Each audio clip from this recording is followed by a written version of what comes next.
Halo semua, selamat datang di Brotherhood. Di cerita film kali ini, saya akan menceritakan alur cerita dari film Bleach live action.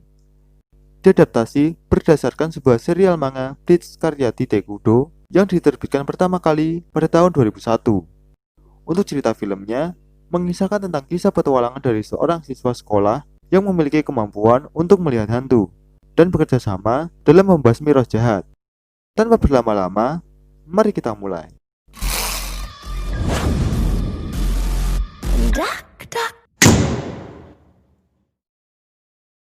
Cerita dimulai dari seorang anak kecil yang sedang berjalan bersama ibunya dan terkena cipratan air dari truk yang lewat.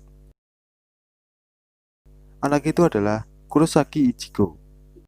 Karena Ichigo memiliki kemampuan bisa melihat hantu, ia melihat hantu anak kecil yang berdiri di pinggir danau. Ia menghampiri anak kecil itu. Meski dilarang ibunya, ia tetap lari menghampirinya. Ketika sampai, anak itu berbalik dan tiba-tiba semua berubah menjadi tragedi.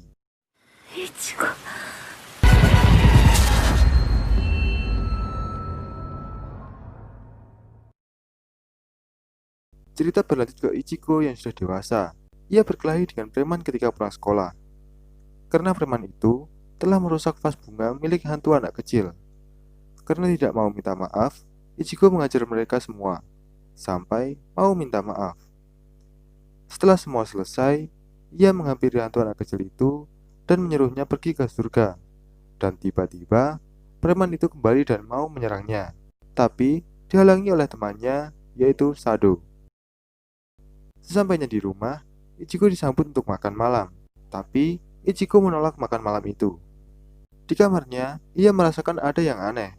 Dan tiba-tiba, muncul seorang wanita membawa pedang di kamarnya. Wanita itu kaget ketika Ichigo bisa melihatnya. Ichigo dibuat penasaran dengan apa yang dilakukan wanita itu. Karena dianggap mengganggu, Ichigo diberi mantra pengikat. Lalu wanita itu menjelaskan bahwa dirinya adalah Shinigami atau Dewa Kematian. Di tengah percakapan mereka, adik Ichigo tiba-tiba memanggil. Ichigo langsung melepaskan mantra ikatan itu dan langsung menghampiri adiknya. Wanita itu dibuat kaget lagi karena Ichigo bisa lepas dari ikatannya. Ketika dihampiri, tiba-tiba adiknya diambil oleh monster yang menghancurkan rumahnya. Monster itu biasa disebut Hollow. Ichigo dan wanita itu menghampiri Hollow itu. Oh ya, wanita itu bernama Rukia. Rukia mencoba melawan Hollow, tetapi tangannya terluka dan ia tidak bisa melawannya. Lalu, Rukia mempunyai ide untuk memberikan kekuatannya kepada Ichigo. Meski sempat ragu, Ichigo mau menerimanya dan jadilah Ichigo sang Shinigami. Ia mempunyai kekuatan yang besar yang membuat pedangnya juga besar. Dan ia pun langsung membunuh Hollow itu dengan sekali tebasan. Pagi harinya, Ichigo merasa itu semua hanya mimpi. Tetapi, rumahnya benar-benar hancur. Dan ternyata, ingatan ayahnya serta adik-adiknya telah dihilangkan tentang kejadian semalam. Shin berpindah ke sekolah. Di sana, ada wanita cantik bernama Orihime. Dan ia mencintai Ichigo, tapi ia malu mengungkapkannya. Teman-temannya tahu bahwa rumah Ichigo mengalami kerusakan akibat ditabrak oleh truk. Dan Ichigo menyangkal bahwa ada makhluk yang besar yang meninju rumahnya. Dan hal itu membuat teman-temannya tidak percaya. Di tengah obrolan mereka, tiba-tiba masuklah Rukia sebagai murid baru di sekolah itu, yang membuat Ichigo kaget. Mereka berdua berbicara di atas gedung, membahas masalah kekuatannya, dan Rukia menyuruh Ichigo untuk mengembalikan kekuatannya. Tapi sayangnya, itu tidak berhasil karena kekuatan Ichigo masih terlalu sedikit. Maka dari itu, Ichigo disuruh Rukia untuk menggantikannya sebagai Shinigami untuk sementara. Dan Rukia menjelaskan semua masalah tentang roh kepada Ichigo. Tapi Ichigo tidak mau bertarung, dan ia mau mengembalikan kekuatannya. Rukia menjelaskan sekali lagi bahwa itu tidak bisa, kekuatannya terlalu rendah. Jika dipaksa, ia bisa mati. Dan terpaksa Ichigo harus berlatih menjadi Shinigami. Rukia menginap dan tinggal di kamar Ichigo. Keesokan harinya, Rukia mulai melatih Ichigo cara bertarung menggunakan pedang. Meskipun banyak hal yang harus diperbaiki. Rukia pergi ke toko milik Urahara untuk mencari baterai alat pelacak miliknya. Dan Urahara mengingatkan kepada Rukia bahwasannya Shinigami yang memberikan kekuatannya ke manusia akan diberi hukuman. Lalu Shin pindah ke Renji Abarai dan Byakuya yang tidak menemukan keberadaan Rukia. Karena itulah Byakuya sekaligus kakak dari Rukia menyuruh Renji untuk mencari Rukia. Shin kembali lagi ke Ichigo yang sedang berjalan pulang, dan ia dihadang oleh Renji untuk menanyakan keberadaan Rukia. Ichigo pura-pura tidak mengenalnya, dan ia mencoba melarikan diri. Renji mengejarnya, tapi ia dihalangi oleh sebuah anak panah yang mengarah kepadanya. Akhirnya, Renji pun pergi. Ketika di rumah, Ichigo menanyakan apa yang terjadi kepada Rukia, karena ada Shinigami berambut merah yang mencoba membunuhnya. Tapi Rukia tidak mau jujur, dan menyuruh Ichigo untuk berlatih.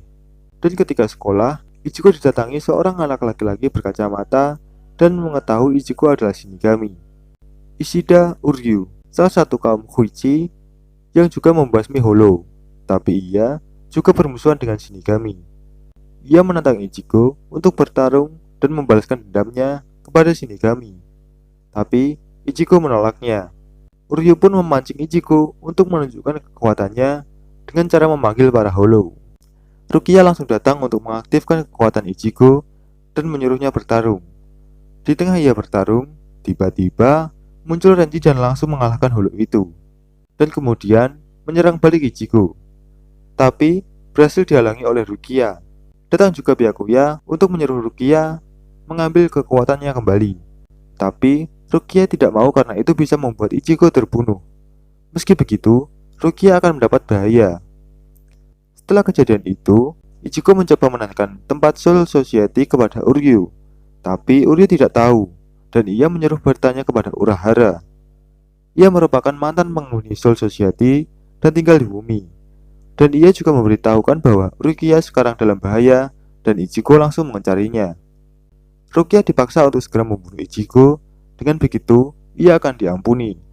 Tapi Rukia tidak menjawabnya, dan datanglah Ichigo untuk bernegosiasi kepada Byakuya untuk melawan Hollow Grand Fisher. Jika ia berhasil mengalahkannya, Byakuya tidak boleh menghukum Rukia dan juga dirinya. Byakuya pun memberikan kesempatan kepada Ichigo, dan Ichigo langsung berlatih dengan keras bersama Rukia. Rukia memberitahu kelemahan dari Grand Fisher, yaitu ia harus menyerang tepat di dahinya.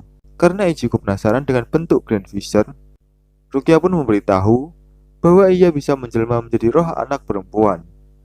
Dan Ichigo baru sadar bahwa itu adalah roh yang ia temui di danau dan membunuh ibunya. Ichigo semakin semangat berlatih karena ingin membalaskan dendamnya, dan ia mulai berkembang.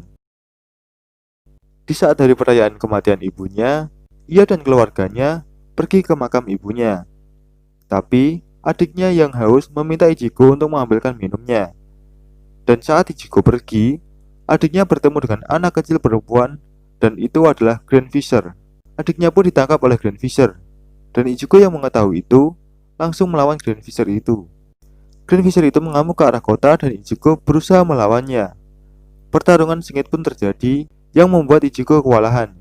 Uryu yang bertepatan ada di sana mencoba membantu Ichigo dengan serangan panahnya. Mereka berdua bertarung dan saling membantu. Rukia mengingatkan untuk menyerang dahinya, tapi tembakan dari Uryu meleset mengenai matanya, dan itu langsung dimanfaatkan oleh Ichigo untuk menyerang dahinya. Grand Fisher pun berhasil dikalahkan. Akan tetapi, Uryu yang membantunya malah terbunuh oleh Renji, karena kaum Fuishi adalah musuhnya. Byakuya tetap menyuruh Rukia untuk membunuh Ichigo.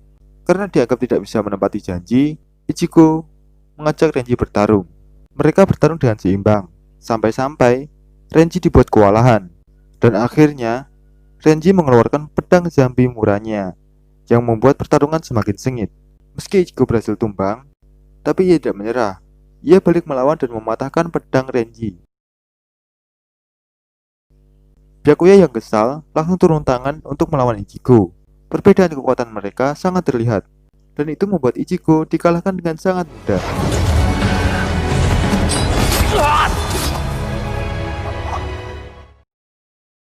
Tapi Ichigo tidak menyerah, dan ia memegang jubah milik Byakuya. Itu memancing kemarahan kakaknya. Akan tetapi, Rukia menghajar Ichigo karena Itu dianggap tidak sopan karena berani memegang jubah kakaknya. Dan Rukia memohon untuk mengampuninya dan tidak membunuh Ichigo. Ia langsung mengambil kekuatannya kembali. Dan sebagai gantinya, ia akan lupa segalanya. Keesokan harinya, Ichigo terbangun dengan keadaan normal. Ia bersekolah seperti biasa, meski ada sedikit ingatan yang tersisa, dan ia tidak lupa semuanya. Oke, cukup untuk cerita film kali ini. Jangan lupa like, komen, dan nantikan video selanjutnya. Sampai jumpa, dan jangan lupa minum hari ini.